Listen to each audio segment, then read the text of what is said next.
Hey, committee friends, and welcome to the 2020 South Coast Leader and Committee Summit. Thank you so much for uh, Zooming in today, watching some recorded videos, and being a part of what's going on. This session is a seminar, a prompt really, about clear, engaged, and effective committees. And my name is Bo Gross. I'm the Associate Regional Director in the South Coast region and live in San Diego. And I'm going to let my friend Kerrie introduce herself and tell you a little bit about her background with Young Life. Hey friends, I'm Kerrie Saad. I'm the area director out here in the Coachella Valley, which is Palm Springs and the surrounding cities. I've been working with Young Life in the desert cities for 15 years. About half of that I've been the area director here. So thanks for having me. Awesome. Thanks, Kerrie. Appreciate it. So here's the deal. Today, we want to help you all begin some work to become a more clear, engaged, and effective committee as you launch into this year.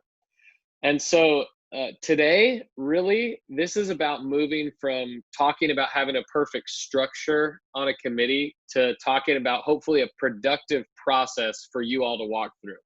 So today, Kerrie and I are going to help you maybe think through some things and give some prompts, potential things that your committee can try to engage in a really productive process to launch into this year. So Kerrie, start us off with a little bit of 30,000 feet up. What is a committee for?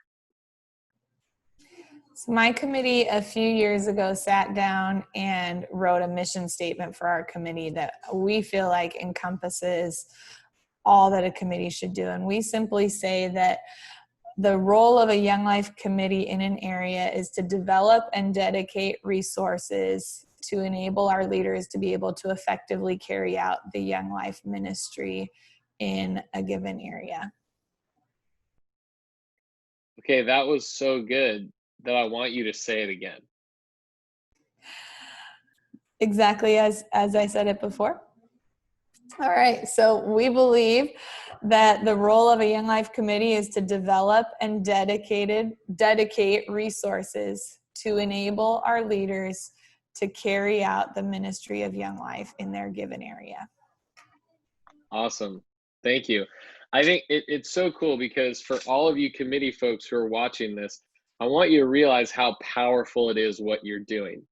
That you are the ones who are going to be the engine behind helping get an area what they need to go out and operate and do what they do. And so we'll say it now and we'll say it again later, but thank you for serving. The first thing that we're going to talk about today is getting clear. And getting clear is super important for all sorts of things in your Young Life area, but it's essential for your committee. Kerrie, talk to us about why getting clear is an important place to start when we're launching a new year.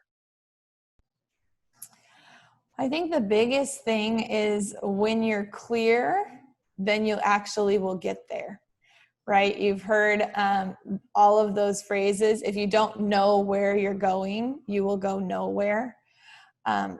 If we can set aside a few big goals of what we're trying to do that year, then we always have something to tag back into that's going to draw us back to our purpose, whatever that purpose may be. And each committee is going to have a different set of goals for the year, and that set of goals will change annually. But if we have a clear purpose of where we're going within a specific, I really believe it's important to have it within a specific year, and then you have a larger goal for a 5-year and things like that. But if we have a specific goal of where we're headed, then the chances of us getting there are significantly higher. It's like that quote that I remember people telling me when I was in high school: if you shoot for the moon, at least you'll land amongst the stars, right? If you've got a big goal you're chasing after, you're gonna get somewhere, rather than just at the end of the year going, I'm not exactly sure what we did this year. And I've been there. I have like totally ended a year that way before. So that's why I think clarity is essential. Bo, you have some thoughts on how to develop clarity within an area. Do you want to share that? Yeah. So I think that what what we want to do is we want to give you a moment to pause after this video and really consider, do you know what your area's vision is? So for the next maybe handful of years, do you guys have clarity on where you're going? Maybe it's a goal that you want Young Life in every school in your community, or maybe it's that you want Young Life to be accessible to all sorts of kids. Maybe your vision is just that you've got a couple clubs and you want to see those grow, and it's not beyond that yet. But the point is, you need to get clear about it. And so I'm going to push that clarity starts with, what is your vision? And second, what are your area goals for the year? Just like Kerrie said, having an idea of what our year is about is super important. So not just we're shooting for recruiting 60 leaders and planting them all over at schools in our community one day, but okay, how many this year? Are we building a new club? Are we enhancing the ones that we already have? What do we want to see happen? And what do we want to see happen when it comes to reaching kids? So here's the deal. There's a bunch of ways to go about this. You can start with a SWOT analysis in your area. You can kick around different visions. You can look at all your schools. You can look back at something maybe that you jotted down 3 years ago, but you haven't pulled out the piece of paper that has your strategic plan on it since then. So you can start in any way, but the point is, enter into a process, because it doesn't have to be perfect, but when you start a process as a committee, you end up being able to have conversations that are going to help you figure out where you're headed. As myself and Christy Fox, our regional director, we can both help facilitate these in your local areas. Some people call them their strategic planning day, strategic planning night, strategic planning meeting. It can be an area development day or an annual planning meeting, all sorts of names. But we can help facilitate and customize a process for your area to help you get clear, not just about the vision, but about this year. And if nothing else, I want to encourage you, get together a small team, your area director, maybe one key staff person that's in the area as well, or a volunteer leader, committee chair, and a couple committee folks who maybe, have been around a while, and just sit down and start kicking around ideas, and then go back and present and refine that with your larger team. But ultimately, where you want to land is with enough clarity to be able to say, what resources do we need to develop in order for our area to accomplish our vision? Because when you get to the place of having a vision, then it's really a matter of going, okay, what do we need to make that happen? So Kerrie, can you talk to us about some potential projects that people might land on, some typical things that people land on at the end of this, as far as resources and projects that people need to get after in order to accomplish their vision? Yeah, I think one of the things too that's really essential is if we shift to a program focus as opposed to like, hey, just a broad, like we're the committee, but if each person has a project that they're working on, then we're going to find ourselves being more effective as well. So like there are simple, he's going to share with you a folder that has some great projects if you don't have any idea how to move into this already. But some of the things that my area does, we have a banquet project team, and that team sits down and they've got a list of what it's going to take to accomplish that project of the banquet within a year. It's not simply, hey, we're the team that does a project. What we've got within that project is monthly banquet meetings. We've got, when do we need to hire a speaker or a film crew or whatever, especially if you're doing a virtual banquet this year, which most of us are, right? And then there's smaller projects too. There's like, who wants to run the camp care package project? Who's going to be the person that's going to own sending a care package to every kid we send to work crew, and a care package for the leaders that when they're there, there's someone in your area who would love to do that. Right? And then there's projects along the lines of things like a prayer project. Yes, you have someone who loves to pray, but do they have a vision for how they want that prayer to work? Or do you need to sit with them and say, okay, you're the prayer project manager. That means a weekly prayer meeting for sure. But hey, what about once a semester we sit down and we look at what are the really big strongholds in our area that we need to fight against, and we need to have an intentional once a semester extra prayer meeting besides our weekly prayer meetings. If you don't have a weekly prayer meeting yet, I would strongly encourage you that that's a really helpful thing for an area if you want to be successful. But you can have a variety of projects. Those are just a few of the projects that my team runs in our area. The folder that we're going to pass on to you has a bunch, but the idea is like a one-pager where you break it down into a year's worth of steps to complete that project. And that is probably going to be a lot of weight on the committee chair and on the area director to sit down and think that through. But also you bring in that project lead to help you think of what's it going to take to accomplish recruiting 6 leaders this year. It means meeting with the churches. It means finding some community spaces where that project lead can take a team and go host a table for Young Life. It's those kind of things where we're not just saying, hey, you're the champion of leader recruitment. We're actually saying, here's the project for leader recruitment, and here's what we want you to go out and develop and employ. And it's finding the right people to do those projects. And I'm just going to say, as someone who's been recruiting for quite a while, if you can recruit someone to a job that has specific tasks, hey, I want you to be the project lead on this piece, you are going to find significantly more yeses and significantly more effective members of your committee, because they're going to go, I know exactly what I need to do. And so yes, either yes, I can do it, or they're going to be smart enough to say, hey, that's a lot of work, I can't do that. And you can say, great, instead of having those times where we've got committees where some people are sitting on the team and they don't own a role, and you love that they're there. And we love people who want to be more friends of Young Life, but maybe committee is a different spot than just a friend of Young Life. Really, we need everyone on our committee to own a project. So maybe that's too much, Bo. Sorry if I went overboard, but probably you should talk a little bit about what it looks like to begin those project teams and some of the stuff along those lines. Yeah, so I think that once you have your projects developed, and again, that can even be a part of maybe an area development evening where you come in with clarity around going, here are the resources we need this year. Let's use all of our minds at once to tackle each of these projects and really dial in, how can we make this happen?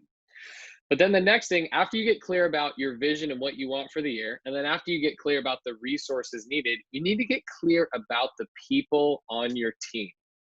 So it's just doing some inventory of who you have and what are their passions, what are their gifts, what are their abilities, what do they maybe want to learn, what's a growth edge for them this year where they go, actually I want to be pushed outside a comfort zone and I'd like to try this, right? But it's going through and chatting with your committee members, getting to know them enough, getting to know their gifts and what they can bring to the table. You'll be surprised sometimes. You think you have people pinned down. Oh, this person runs a business. Oh, this person does events. But when you get to talking to people, you might find out they're actually passionate about something else. They're actually really gifted at something else that you might need. And so I want to encourage you to also pause and do some inventory of your people. We'll send out some questions on the back end of this that can help you do that, to go through your committee and even maybe have them fill out some things to give to you that can help you see just who they are, what they're interested in, how they might be able to serve. So clarity is where we begin. So we're going to get clear and then we're going to get engaged. So Kerrie, talk to us a little bit about team allocation. Once we know what we need and once we know who we have, how do we plug people in and keep moving forward? Yeah, I think when it comes to that with those projects, as we're getting people to step in and agree to take on a project lead role, it begins with really at the beginning of the year, the committee chair and the area director should sit down with each project lead, just really talk through what it's going to take to achieve that project, and then really review in detail all that it's going to take, right? So from there, really the goal would be that your project lead is an effective enough person that they're working in their giftings. They're working also not just in their giftings, but in their passions. And so they're going to be able to take and run that project, right? But there does need to be, and this is where the committee chair steps in, there does need to be oversight on our projects, right? So my recommendation would be something along the lines of the committee chair calling weekly or bi-weekly to check in with each project lead and just see where things are at on the project, what needs the committee they need from the committee as a whole to help out. And then it's really, I would say, essential that we shift our committee meetings from being like a ministry update where the area director is on the Q&A panel answering questions about, hey, what's happening at Palm Desert High School, for example, and really shifts into, hey, we're all on this panel, and each project lead is going to be reporting in on the status of their current projects. And really, my personal bias is that when a committee member comes to the committee meeting, they should be viewing the meeting through the filter of, I have my project, this is my responsibility. When I come to this meeting, I have some level of accountability that I need to speak into. Hey, here's what we're doing. Here's where we've moved. Here's where we still need some help. It's a beautiful time if you run your committee meetings this way for a project lead to feel like they have some space to say, hey, here's where I want to be by next month. Can any of you step into this and help me with the next piece if they're in a place where they need some help? But really, our committee meetings, if we want to walk out going, hey, we've achieved something in those meetings. And that's how I always want to leave a meeting personally. I don't want to feel like I sat and just listened to an update. That's my own bias. But if we want to leave our meetings saying, hey, we achieved something this time, then we need to shift and run our committee meetings as a project update as opposed to just a ministry conversation. So, and I would say I can add to that, even saying that not only can your committee meeting become a place where we come together, update on projects, it can actually also become a place where you work on a project together, right? Because maybe for a little while you go, hey, we have a big year-end drive coming up, and we want everyone's mind and heart focused on that for this meeting to help come up with ideas and, where are people at and who's doing what? Because there'll be things that committee members are involved with, like let's say filling a banquet table where they're not on the banquet team, but that's something that would be helpful to talk about. So as the time goes on, the thing that's great is when you work more effectively, you're able to actually use your committee time to think about things, solve problems, pray, celebrate, but work on some of the projects that the leads are bringing in. So first thing is getting clear, having some kind of meeting or experience that helps you understand where you're going and what you want to do this year.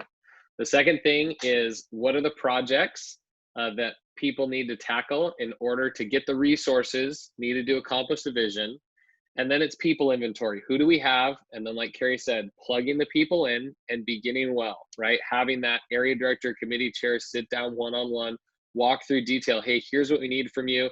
We want you to take this, expand it, run with it, go and take your team of a few people, but this project is yours to come back with, right? And then lastly, to work effectively. So committee chair, that's doing those follow-up calls with people, committee meetings becoming a place to report in.